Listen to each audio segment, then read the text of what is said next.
అంటే తెలంగాణలో ప్రముఖంగా మనం చూస్తే V6 న్యూస్ ఛానల్, వెలుగు న్యూస్ పేపరు ఇవన్నీ కాంగ్రెస్ ఎమ్మెల్యే వివేక్ గారికి చెందినవి సంస్థలు. ఈ V6 బిజినెస్ సొల్యూషన్స్ ఎవరిది? ఇది కూడా వాళ్ళదేనా? వాళ్ళు క్లారిఫికేషన్ ఇవ్వాలి, ఒక రిజైండర్ ఇవ్వాలి, తెలంగాణ ప్రజలకు తెలవాలి. మాకున్న అనుమానాలు మాకున్నాయి.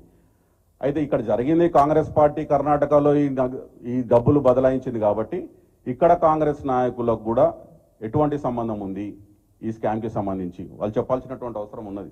తెలంగాణ కాంగ్రెస్ నాయకులు చెప్పాలి, బీజేపీ నాయకులు కూడా చెప్పాలి. ఎందుకంటే ఈడీ సిబిఐ కేసు రిజిస్టర్ చేసింది, ఈడీ విచారిస్తుంది. బీజేపీ నాయకులు కూడా చెప్పాలి. ఎందుకు మాట్లాడతలేరు? కాంగ్రెస్ పార్టీ అక్కడ స్కామ్ చేసింది. కర్ణాటకలో ఉన్నది కాంగ్రెస్ ప్రభుత్వము, ఇక్కడ ఉన్నది కాంగ్రెస్ ప్రభుత్వం. అక్కడ ప్రభుత్వ డబ్బులు ఇక్కడ ప్రైవేట్ వ్యక్తుల బ్యాంకులోకి వచ్చినాయి. బీజేపీ కూడా సమాధానం చెప్పాలి. ఇది bank account details of V6 business solutions, 4.5 కోట్లు ట్రాన్స్ఫర్ అయింది, అఫీషియల్ స్టేట్మెంట్. తర్వాత తెలంగాణలో హైదరాబాద్కు సంబంధించినటువంటి వ్యక్తిని ఈ వాల్మీకి స్కామ్లో అరెస్ట్ చేయడం జరిగింది. సత్యనారాయణ వర్మ, చంద్రమోహన్ వీళ్ళని అరెస్ట్ చేశారు ఈ స్కామ్కి సంబంధించి తెలంగాణ నుంచి, హైదరాబాద్ నుంచి. వీళ్ళెవరో, వీళ్ళకి కాంగ్రెస్ పార్టీ నాయకులకు ఉన్న సంబంధం ఏందో బయటికి రావాలి. ఈయన సత్యనారాయణ వర్మ ఏదైతే ప్రభుత్వ ఖజానా నుంచి వచ్చిన డబ్బులు బ్యాంక్ అకౌంట్లోకి వచ్చినాయో విచ్చలవిడిగా అవి విత్డ్రా చేసి 3.5 కోట్లు దాదాపు ఖరీదు చేసే స్పోర్ట్స్ కార్లు కొనుక్కున్నారు కర్ణాటకలో గిరిజన సంక్షేమ నిధి నుంచి. ఇది అదే చెప్తున్నాం, ఇంత దిగజారుడు జుగుప్సాకరమైనటువంటి స్కాములు కాంగ్రెస్కి తప్ప ఎవరు అసలు ఆలోచించలేరు ఈ లెవెల్లో. సో ఈయనెవరు? ఈయనకి ఇక్కడ కాంగ్రెస్ పార్టీ నాయకులకు సంబంధం ఏంది? ఈ 45 కోట్లు ఏవైతే 9 బ్యాంక్ అకౌంట్లలో తెలంగాణలోకి వచ్చినాయో అందులో చాలా మటుకు క్యాష్ విత్డ్రావల్ జరిగింది. ఈడీ వచ్చి దాదాపు 8 కోట్లు రైడ్ చేసి రికవర్ చేసినారు.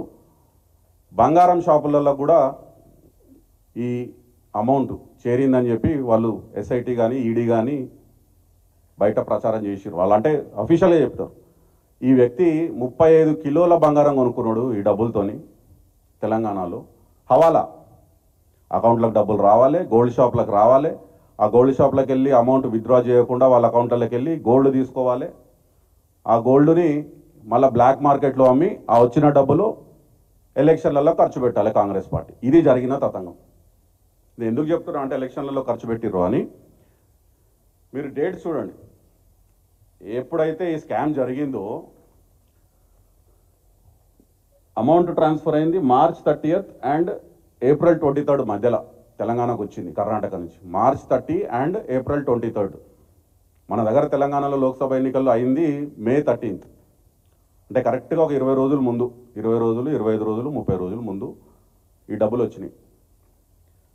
సరే, వచ్చిన డబ్బులు కొంతవరకు గోల్డ్ షాప్లకు పోయినాయి, కొంతవరకు బార్ షాప్లకు పోయినాయి, వైన్ షాప్లకు పోయినాయి. ఆ వైన్ షాపుల నుంచి అడ్డగోలుగా ఎన్నికల కొరకు మద్యం పంచడానికి కూడా వాడిన తతంగం ఇది, ఈ స్కామ్ ఇది.